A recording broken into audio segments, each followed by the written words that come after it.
It was an adventurous morning. Good afternoon, everyone. Thank you for your time. I just wanted to confirm that our colleagues from Osceola had safely made it here, and deep regrets that you all confronted a flat tire. I'm sorry to hear that, and grateful that you've made it safely to join us. So we're proceeding this afternoon with action agenda item A6, consideration of the charter authorizing panel's decision on the district conversion public charter renewal application for Osceola STEM Academy. Ms. McLaughlin, you're recognized. Thank you. For action item A6, we have Crystal Smith, principal of the STEM Academy, here available for any questions you may have. Thank you. And with that, I'd open it up for any questions or comments from the board. I almost hate to do this since I drove all the way, but I moved to not to review. Motion made by Dr. Barth, seconded by Ms. Dean. All in favor? Aye. Any opposed? Motion carries unanimously. That said, if anyone from Osceola would like to make a comment about what you're doing, the floor is yours. Again, I share Dr. Barth's comments. I think all of us do. The trials and tribulations in being here today and such a quick procedural item. But would you like to say something? Yes, please, by all means.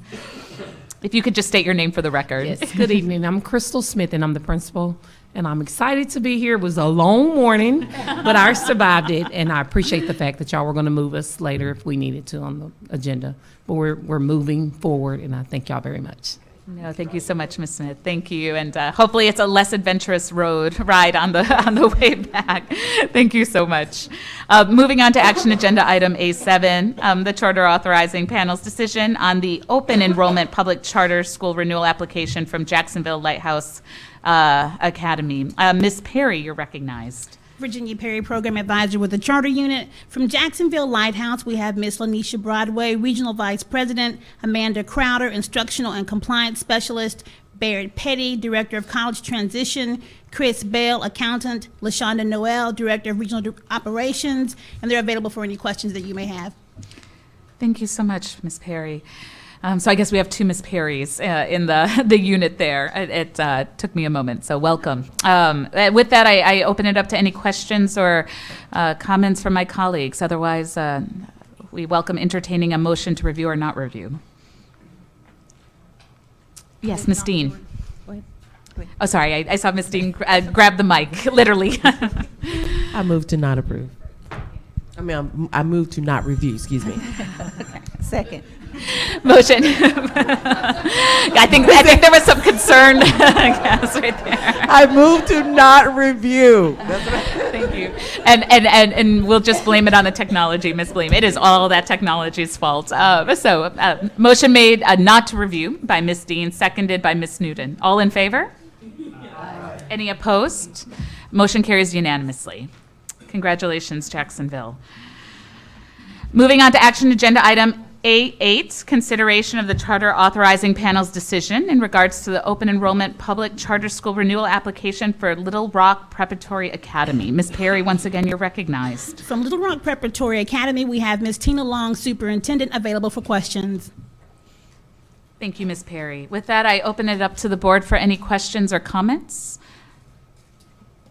Or I will entertain a motion on to review or not review. Yes, Dr. Sure. Barth. I literally live a block and a half from the school, from the elementary school, and it's a great neighbor. I've visited, I guess, both their locations over the years. I continue to just have deep concerns about the kind of absence of progress. I know how challenging the student population is, especially with whom you're working, especially in elementary school. But I do feel a responsibility to do a full review when there is this kind of lingering academic achievement challenge for the school as a whole. Yes, Ms. Zook.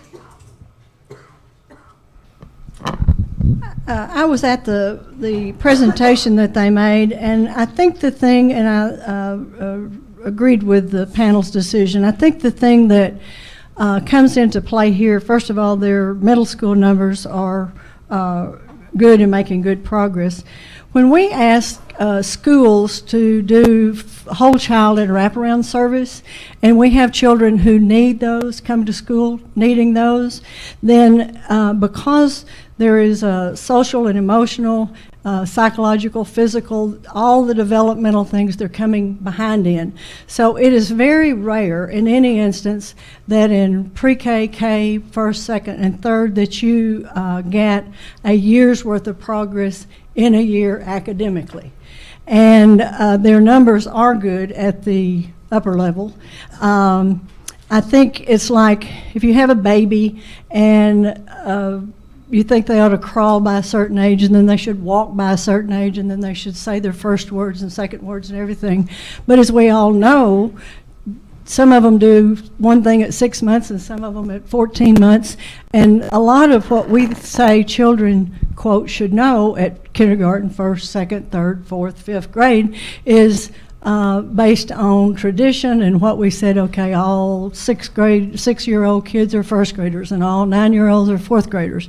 Well, if you've had to have this whole service, not just academics, then it would be highly unusual, unless you were gifted, to be able to make a year's worth of progress and, quote, be on target by that grade.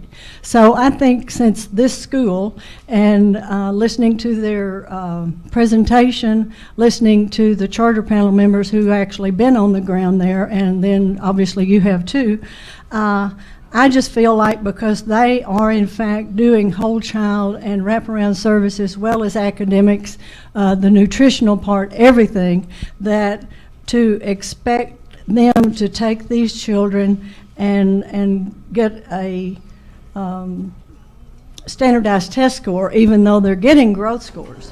You know, everything's moving in the right direction by the right time as they get older. So for that reason, I would not be able to support a motion to review. Thank you, Ms. Zook. I saw Ms. Noonan first and then followed by Dr. Barth. I was given the privilege of being able to go visit this school this week on Tuesday, and they are doing exactly what you said. I went into the elementary school, and all these wraparound services, to meet the needs of the whole child, but they're taking it further than that. They're going down to the personal needs of the individual child, giving them the personalized learning that they need as far as academically. What do they need wholly, but also they're working on the academics too.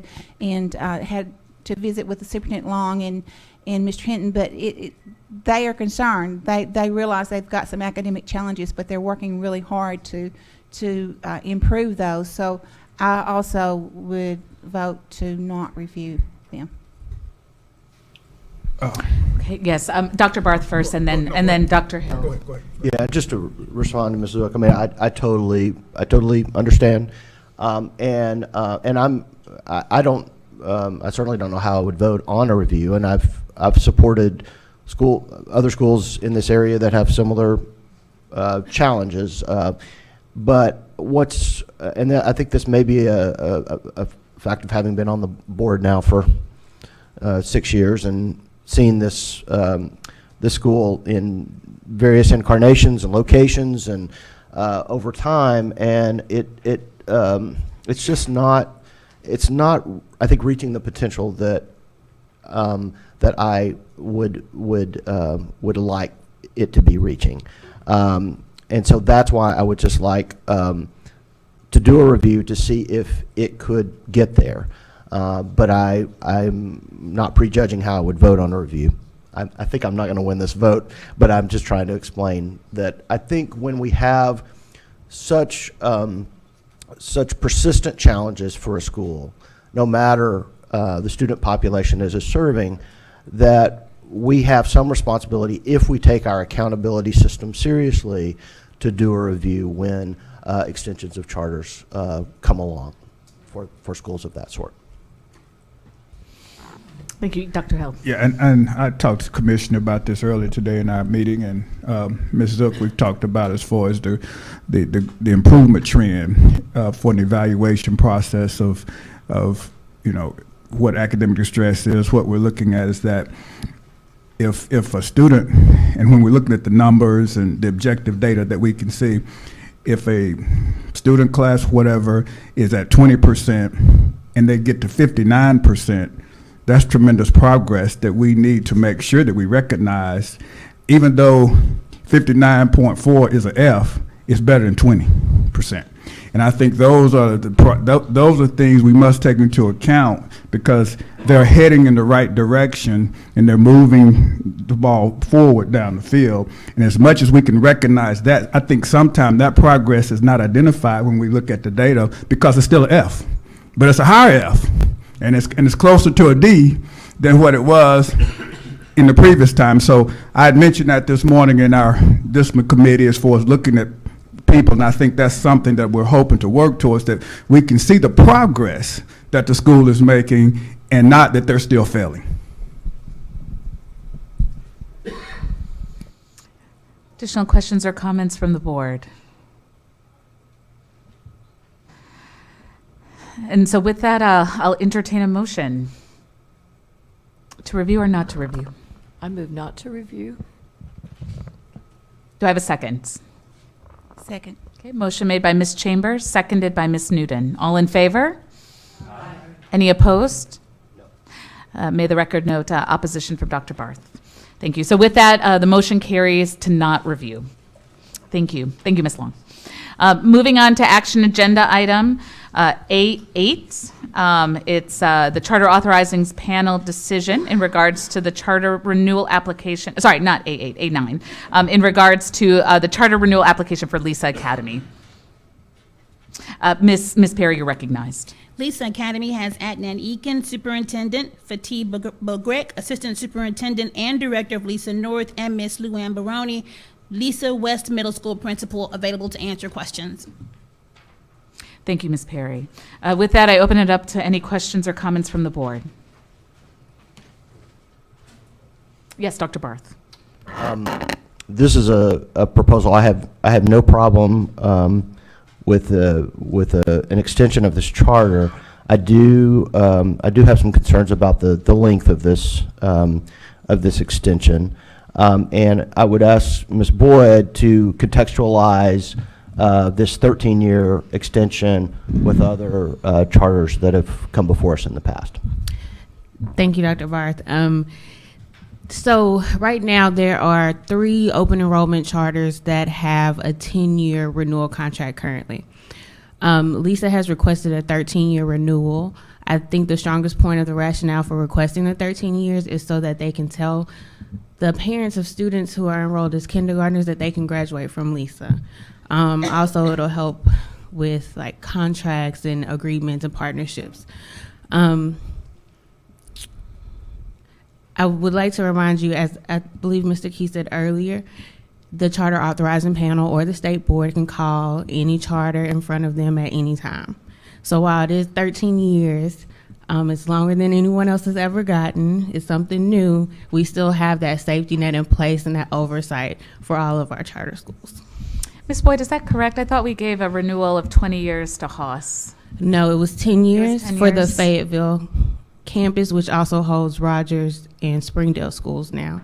The Bentonville campus has its own charter, and that's for still under initial 5 years. Okay. Ms. Chambers. I share the same concern as Dr. Barth. I mean, I appreciate the explanation because I wasn't sure where 13 came from. But from a precedent perspective, wouldn't every other charter hearing, because wouldn't they all want to be able to say if the program was intended to take you all the way through to be able to guarantee 13 years? So are we prepared to introduce that to a more common standard period of time? In my opinion, the statute says that the schools can ask from anywhere from 0 to 20 years. So I think it's a discussion that is that we had in the panel last month, and it's a discussion that it should be on the table for schools that request it and have a reason to request it and have past precedent of good performance. You know, some of our schools like Little Rock Prep, they know they're having trouble. They only asked for 3 years. That's the situation they were in. Lisa has had a lot of success, and so they felt like they're in a position to ask for 13 years. Yes, Ms. Zook. I think if I'm not mistaken, another point that they made was their ability to, I don't think charters float bonds, but however they get their financing, I think they said that would be helpful to them. And one thing, regardless of how the vote goes on this, I do want to commend Lisa Academy, because they are in fact doing the very thing that the stakeholders group was set up for. They are collaborating. They didn't wait for a traditional district to come to them. They offer opportunities not only within Pulaski County, but into the entire state in a variety of areas, from special ed to gifted to use of buildings to cooperation. So I do want to, regardless of whether we review or not, want to take this opportunity to commend them for doing the very thing that we've asked the stakeholders group to look at for all the children of the Pulaski County south of the river, as well as the state. And in terms of finances, they're one of the healthiest districts that, financially speaking. So they have a good track record with academics. They have a good track record with finances, and I don't get a lot of calls from the rest of the agency saying Lisa forgot to do this, Lisa didn't do that. So those kinds of things make me feel comfortable. But luckily, I don't have I'm not the person who has to make the tough decisions. Thank you. And Ms. Boyd, if I could just ask one question as well. Unique to, I think, some of the other applications this month, Dr. Guess, I know, did submit a letter of opposition from the district. I apologize that I didn't actually attend, obviously, the charter authorizing panel. Did he present at the panel or offer? No, ma'am, he didn't. And I looked into Dr. Guess's history of opposing, and I think he didn't come in person because the schools are not physically located within his district, but they do pull students. So the only time he's ever come in person is when it's a school that's physically located in that district. Okay, thank you. Questions? Yes, Ms. Newton. Just a quick comment. I had the same concerns about the time period of 13 years, when I first read this, but I called yesterday and talked to Ms. Boyd, and she made me feel much better. She told me some of the same things that you've heard her say here, and I don't want to put words in your mouth, but she felt very comfortable with it. She said that everything that she'd ever asked Lisa to do, they had always done and would go above and beyond, and just kind of a melding of what we talked about with the Little Rock Prep. One of the things that she said that they were always willing to do was to collaborate with others and share what their best practices were. And one thing that when I went to Little Rock Prep Tuesday, they had high praises for Ms. Boyd also, but they said that one of the most effective things that the department does for them is give them opportunities to collaborate and to learn from others. And so I think what Lisa is doing, showing others how to be successful with those students that are at risk, that are having problems, is a great thing. So, I felt much better about it after I talked with Ms. Boyd yesterday. Dr. Barth. I agree, and as I've said, I'm comfortable with an extension. I'm comfortable with a fairly healthy extension because of the track record. I do think that in the constellation in which we're working, Pulaski County, especially south of the river, we've got so many things moving around right now, and that makes me particularly nervous about. 13 years is a long time, and I think we don't know what public education, traditional, and our charter is going to look like in south of the river in 13 years, and so that's another area of concern for me for an extension in this case of this length. Dr. Barth, if I may comment in response, I would just say that from a lot of the stakeholder meetings that I've attended or watched, I see the districts, the traditional school districts, continually asking to be able to make a plan. Lisa's asking us to make a 13-year-long plan, and I think if that would help it to be, that would be one piece of the pie that wouldn't be as mobile for an extended period of time. And again, you can call them before anytime you want to see them. Just like any other school. Yes, Ms. Chambers. I would just add, and Ms. Boyd, you can certainly help us with this. This is an opportunity to reward great behavior performance on the part of a charter school. And several of the things that you said were qualitative. They're quantitative as well, but they're qualitative in terms of your experience. So as other schools look to this renewal period and would want it for themselves, it will really help us. We'll count on you to help us be discerning between what those schools might be, their level of performance compared to Lisa, as we award things like an extended charter period. If you Yes, could ma'am. help us with that, that gives me more Definitely. confidence. Definitely. Additional questions or comments? Otherwise, I'll entertain a motion. Yes, Ms. I move to not review. Okay, motion made by Ms. Zook, seconded by Mr. Williamson. All in favor? Any opposed? Nay. May the record show Dr. Barth's opposition. Motion carries. Our final action agenda item for today, action agenda item A10, consideration of the charter authorizing panel's decision in regards to the district conversion charter school amendment request from Montessori Academy in Springdale. Ms. Perry, you're recognized. For Ozark Montessori Academy, Dr. Christine Solano is on the phone, available for questions. Thank you. So with that, I open it up to any questions or comments from the board. I move not to review. Okay, motion made by Dr. Barth, seconded by Mr. Black. All in favor? Any opposed? Motion carries unanimously. With that, we are concluded with the action agenda item today. I do believe I need a motion of adjournment. Is that correct, Ms. Davis?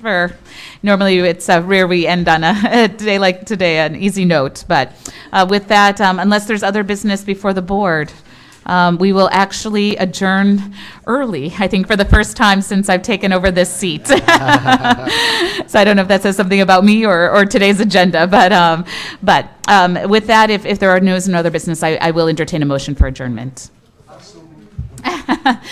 Motion made by Ms. Dean and Mr. Black. Can we count you as a second then? Second by Mr. Black. All in favor? Any opposed? Motion carries unanimously. To everyone watching, thank you so much. Happy New Year, and there will be dinner this evening at 5 p.m. at, can you say the restaurant again, Ms.? Madeline's. And then we will reconvene tomorrow for reports and work session at 9 a.m. here. Thank you all.